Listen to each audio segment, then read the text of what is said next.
መንግስት ለምንድነው ከሃይማኖት ተቋማት ላይ ግብር የሚያሰበስበው? ለምሳሌ ያህል የኢትዮጵያን ኦርቶዶክስ ተዋሕዶ ቤተክርስቲያንን ብንወስድ የአዲስ አበባ ሀገረ ስብከትን ብቻ ብንወስድ እንዲያውም አንዳንድ ቤተክርስቲያናት ብንወስድ ኦዲተብል ያልሆነ ገቢዎችን ያስገባሉ። ሳሊተ ምሕረትን ማየት ይቻላል። ሲምፕል ኤግዛምፕል፣ ቀላል የማይባል ገቢ ነው የሚያስገቡት። ለምንድነው የማይሰበስበው ገቢ ይመስላችኋል? ለምሳሌ የሃይማኖት ተቋማት አትስረቅ፣ አታመንዝር፣ የሰውን አትመኝ፣ አትግደል ሲሉ ምን ማለታቸው ነው? አትግደል ብሎ በሚያስተምሩ ሰዓት የማይገሉ ሰዎችን እያፈራ ነው ማለት ነው አይደለም?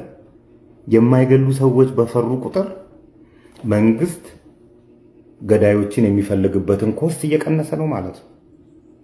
አትስረቅ ሲልህ የማይሰርቅ ሰው እያፈራ ነው ማለት ነው።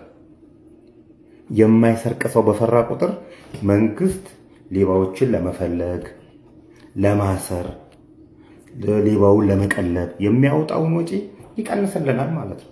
በተዘዋዋሪ መንገድ የሃይማኖት ተቋማት እየከፈሉት ነው ማለት ነው። ስነ ምግባርን በማስተማር ዜጎችን የማይሰርቅ ዜጋን፣ የማይገል ዜጋን፣ የሰውን የማይመኝ የማይጣላ ሰላማዊ ዜጋን በመፍጠር እየከፈለ ነው ማለት ነው። በካሽ ባይሆንም ክፍያው በዚህ እየከፈለ ነው። ነገር ግን አሁን ላይ ያሉ የኢትዮጵያ ውስጥ ያሉ የሃይማኖት ተቋማት ይህን ዲሲፕሊን እያስተማሩ ነው ወይ ካል ነው፣ እያባባሱ ነው። ዋናዎቹ የሌቦች መናኸሪያ፣ ዋናዎቹ የገዳዮች መናኸሪያ፣ ዋናዎቹ እነሱ የሆኑ መሆናቸው መጀመሪያ ያረጋግጥ። ካረጋገጠ በኋላ ግን ስራቸውን እየሰሩ ስላልሆነ ግብር ሊጥልባቸው ይገባል። ቢኮዝ እነሱ ያፈሯቸው ሌቦች ለመያዝ መንግስት ወጪ እያወጣ ነው ያለው። እውነቴን ነው የምላችሁ። ቤተክርስቲያን ፊት ለፊት የሚጠላ ሰው ይሻላል ቤተክርስቲያን ውስጥ ገብቶ ለቤተክርስቲያን ተንቆርቋሪ መስሎ የራሱን ሽቀላ የሚሸቅል። ይሄ ነው በተለይ የኢትዮጵያ ኦርቶዶክስ ተዋሕዶ ቤተክርስቲያንን ዘመድ መስለው የሚበዘብሷትን ሰዎች ማስወጣት አልቻለችም።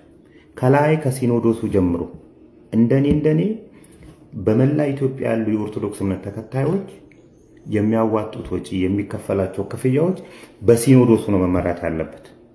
ስትራክቸሩ እንደ መንግስት ሆኖ በበጀት ነው መተዳደር ያለባቸው እንጂ አንዱ በደህና ጊዜ ጥሩ መሬት ስለያዘ ጥሩ ያከራያል። ጭፈራ ቤት ጭው ዙሪያው ሳሊተ ምሕረትን መውሰድ ይቻላል። ጭፈራ ቤት ነበር፣ ጫት ቤት ነበር ሲያከራዩ የነበሩት። ቤተክርስቲያን ከጀርባ አለ ተደብቆ። ያንን መሬት በጊዜ ስለያዙት ገቢ ያገኙበታል። ኦዲት እናርጋችሁ በሚባልበት ሰዓት ክርስቶስን ኦዲታችን ይላሉ። እነዚህ ሰዎች ናቸው የኢትዮጵያን ኦርቶዶክስ ተዋሕዶ ቤተክርስቲያን እየጎዳት ያሉት። ፓስተሮቹም እንደዛ ናቸው፣ ሼኮቹም እንደዛው ናቸው አሉ የተሰገሰቡ እዛ ውስጥ።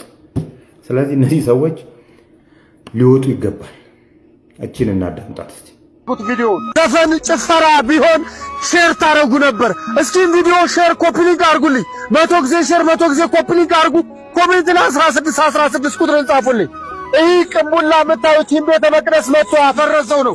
ከአዲስ አበባ 700 ኪሎ ሜትር ደብረ ሲና። እንግዲህ ምን እያለ ነው?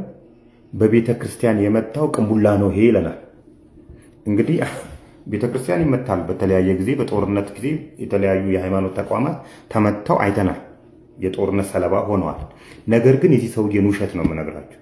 እንግዲህ አንድ መሳሪያ ሲተኮስ ምኑ ነው? አረሩ ነው የሚሄደው አይደል እንዴ? ቅቡላው ወይም ቀለሃው እዛው ነው የሚያርፈው። ቤተ ክርስቲያኗን የመታት ይሄ ነው ብሎ ያሳየናል። አይን ያወጣ ውሸት ማለት ነው።